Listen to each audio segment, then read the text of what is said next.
Matsalar tsaro da aka dade ana fama da ita a masarautar Dan Sadau ta karamar hukumar mulkin Maru a nan jihar Zamfara abu ne da ya kamata a ce sarakuna, 'yan siyasa da sauran masu fada a ji a yankin sun hada karfi da karfe don ganin an shawo kanta. Wannan dai shine muhimmin sakon da wasu gungun matasa daga yankin suka jaddada a wata ziyara da suka kawo a tashar NTA Gusau domin nuna rashin jin daɗin su kan halin da yanzu haka yankin yake ciki. Muna son mai daraja gwamna ya ƙara duban mutanen ƙasar Dan Sadau da idanun basira. Matasan musamman sun bayyana alhini kan abin da suka kira maganganun da basu dace ba da wasu 'yan siyasa ke yi dangane da dakataccen Amen Dan Sadau Alhaji Hussaini Umar. Sun musanta zargin da wani daga cikin 'yan siyasar yankin ya yi cewar 'yan bindiga sun gudanar da zanga-zangar rashin jin daɗin su kan dakatar da basaraken, kirarin da suka ce an yi shi don cimma wata mugunyar manufa. Akwai daga cikin 'ya'yan shi wanda aka adana yan bindiga suka garkuwa da shi wa'anda sun nemi makudan kuɗaɗe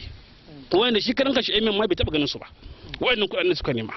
Shin idan yana tare da wannan yan bindigat ta yaya za a yi waɗannan yan bindigat su zo su ɗauki ɗayan shi ko su ɗauki wannan shi? Matasan waɗanda suka bayyana ƙwarin gwiwar cewa kwamitin da gwamnatin jiha ta kafa don yin bincike kan zargin da ake yi wa basaraken zai kwatanta gaskiya da adalci wajen sauke nauyin da ke kansa, su yi gargaɗi akan duk wani take-take da ke da manufar juye hakikanin yadda al'amura suke.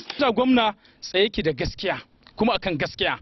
Kuma mun san kwamitin da ya nada mutane wanda suke amintattu kuma cancantattu kuma za su yi tsaye a kan daka. Wallahi babu barazana, rubuce-rubucen da wasu ke yi da ɓace-ɓacen da wasu ke yi a midiya, a kafafen watsa labarai da kuma jaridu ba zai hana su tsaya su tabbatar da abin da ke gaskiya ba. Idan dai ba a manta ba, tun a watan Yunin wannan shekarar ce gwamnan jihar Zamfara Alhaji Bello Muhammad ya aminta da dakatar da mai martaba sarkin Kurun Dan Sadau Alhaji Hussaini Umar bisa zargin da ake yi masa da hannu a matsalar tsaro da ta'addabi yankin, tare da kafa wani kakkarfan kwamiti ƙarƙashin jagorancin DIG Mamman Tsafi Murabus don gudanar da bincike game da sahihancin wannan tuhuma.